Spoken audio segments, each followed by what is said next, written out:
Comme je le disais, on va s'intéresser à la question de l'entretien comme outil pour questionner et interagir, dialoguer avec de jeunes élèves autour de leurs perspectives. Alors, et puis on s'interrogera sur l'outil et puis on vous présentera aussi quelques illustrations. Alors, tout d'abord, concernant la perspective des élèves, là aussi on se rattache à un courant recherche notamment nordique, dans les pays nordiques en Europe, où ils vont faire la distinction entre la perspective des élèves et les perspectives des élèves. Donc la perspective de l'élève, c'est une posture, une attitude qu'adopte le chercheur ou la chercheuse qui s'efforce de comprendre les perceptions, les expériences, les actions et les discours des élèves. Donc ici, l'enseignant cherche à adopter une posture, une attitude qui essaye de creuser, de travailler qui regarde en quelque sorte les élèves avec une orientation bien particulière. Et les perspectives des élèves, c'est les expériences, les perceptions et la compréhension du monde qu'ont les élèves, que se font les élèves dans différentes situations. Donc ici, la focale porte sur l'élève comme sujet dans son propre monde. Et la perspective de l'élève adoptée par le chercheur, mais qui peut être aussi adoptée par l'enseignant ou l'enseignante, cherche à débusquer, à coproduire, à générer ces perspectives dans l'interaction, dans le dialogue. Donc c'est cet élément-là qui nous intéresse ici. Et on va se poser la question, et dans quelle mesure l'entretien est une technique de recherche propice ou non, ou à quelles conditions l'entretien est propice pour faire ce travail. Alors, ce que nous dit la littérature, c'est que l'entretien est une technique fréquente, mais problématique, qui est fréquemment utilisée également avec de jeunes élèves, et qui souvent est utilisée sans un regard critique suffisant à l'égard de cette démarche. Autre élément que la littérature met en évidence, c'est que les jeunes élèves savent rarement ce qui est attendu d'eux dans les situations d'entretien. Ils n'ont pas les outils qui leur permettent de comprendre ou de saisir ce qui se passe dans un entretien, d'où des malentendus, des incompréhensions et le risque de surinterpréter un certain nombre de choses qui émergent dans l'entretien. Donc ça pose problème. Autre élément, et là aussi c'est intéressant de faire de l'histoire méthodologique en matière de recherche, en revenant à Piaget,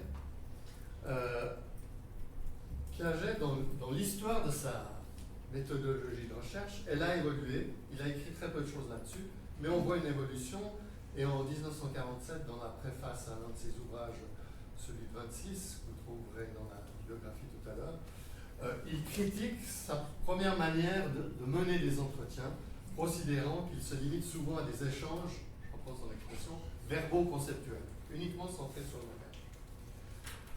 On va y revenir. Dernier élément, le jeune élève est souvent considéré, dans une perspective classique, comme un objet de recherche lorsqu'on mène un entretien avec un enfant ou un groupe d'enfants. Alors que faire? Il va s'agir de transformer l'entretien qui est considéré dans cette logique classique, dans cette conception classique, qui est considéré comme un enchaînement de questions et de réponses. Le chercheur ou la chercheuse pose des questions et l'élève, l'enfant, répond. Et il va s'agir de transformer en un processus de construction, mais peut-être aussi de déconstruction, de signification partagée entre le chercheur et les jeunes élèves. Donc dans un dialogue, dans une conversation dialogique, on va transformer l'entretien dans cette perspective-là. Donc, et ici aussi Piaget nous dit des choses intéressantes, probablement qu'on n'y est plus aujourd'hui, mais c'est intéressant de faire un peu d'histoire, comme je l'ai dit tout à l'heure. Il pointe sur le fait qu'il faut dépasser l'opposition entre ce qu'il appelle la pure observation et la pure et simple conversation. Et que va faire Piaget, à partir de la fin des années 30 et la suite de sa carrière? Il va créer des contextes où le jeune élève pourra agir aussi bien en manipulant des objets qu'en manipulant des idées. C'est les fameuses épreuves piagétiennes qu'il a élaborées à partir de cette époque. Troisième point, il va s'agir de considérer, on vient de l'évoquer, le jeune élève comme un partenaire dans une conversation dialogique. Et donc, d'adopter en tant que chercheur ou en tant que chercheuse la perspective de l'élève, cette attitude, cette posture que j'évoquais tout à l'heure. Très rapidement, alors si on considère l'entretien dans cette perspective,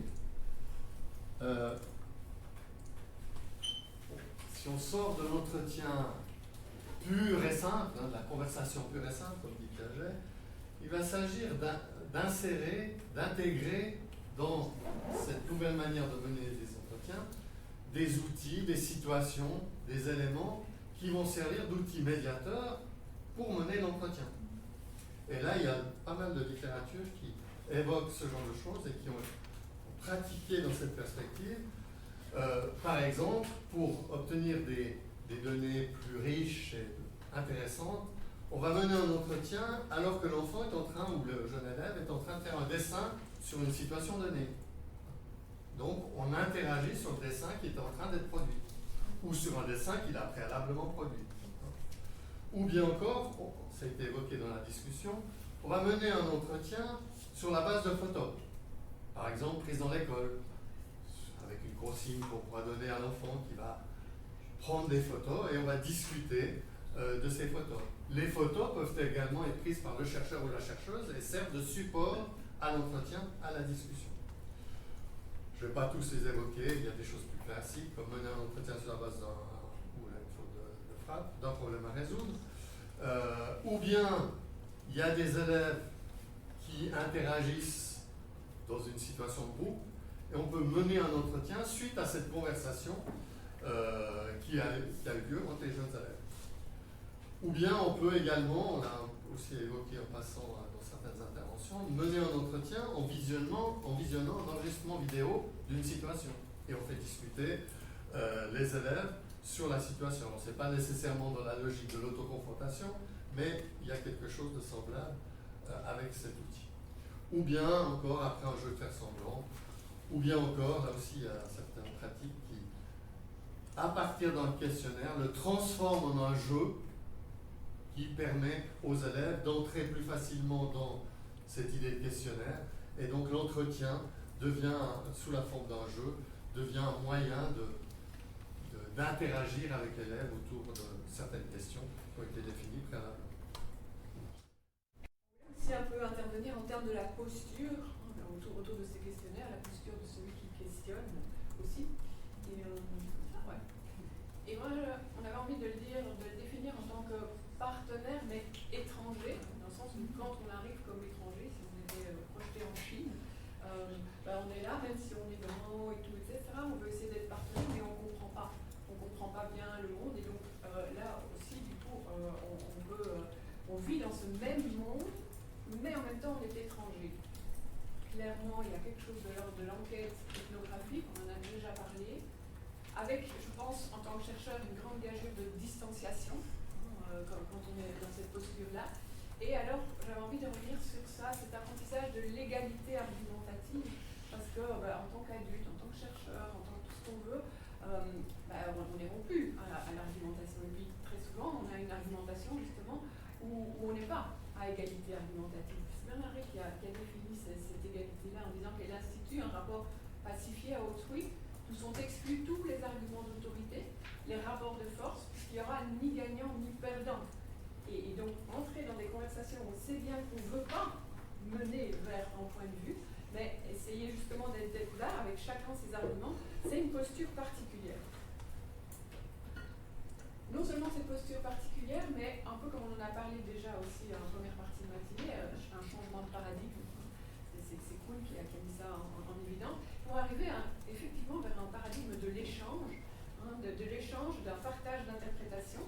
Là, j'ai mis la citation de Kuhn, où Kuhn oppose, parce qu'il en parle aussi au niveau du savoir, la manière dont on peut interpréter le savoir. Et là, il oppose l'histoire des découvertes scientifiques en tant qu'accumulation de savoir selon la méthode scientifique grâce à des découvertes individuelles.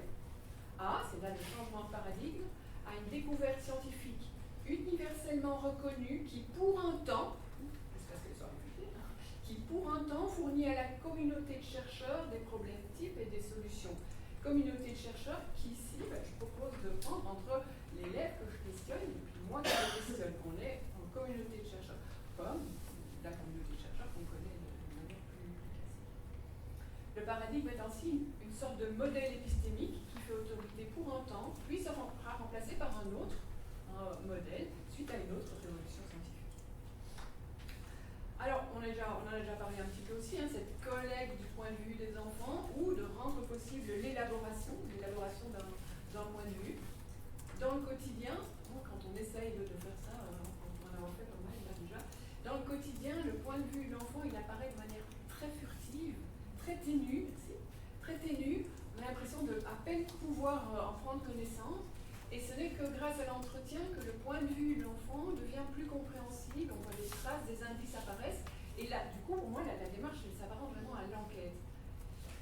Du coup, je m'appuie sur Bachelard pour parler d'une épistémologie des détails, qui fonde une philosophie du détail épistémologique, et le rapproche un peu de l'attitude de Sherlock Holmes, en fait, qui essaye de repérer des indices pour remonter aux faits. Puis là, je propose 3 petits exemples.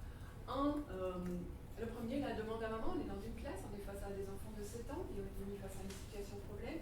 La situation, on dit, voilà, tu as autant d'euros d'économie que tu veux acheter telle chose, et puis il t'a pas assez d'argent, et puis qu'est-ce que tu vas demander à tes parents? Et puis l'enfant qui dit, demande à maman, puis privilège le chercheur, qui dit, t'as écrit, demande à maman, ouais, je comprends pas bien. Ah ouais, non, mais il faut pas demander à papa, à maman, ok, mais tu demandes quoi? Je dis, ah, mais il faut pas lui dire. Comment ça, il faut pas lui dire? Il ne faut pas lui dire qu'il me manque 5 francs. Ah, pourquoi? Mais peut-être elle va donner tout.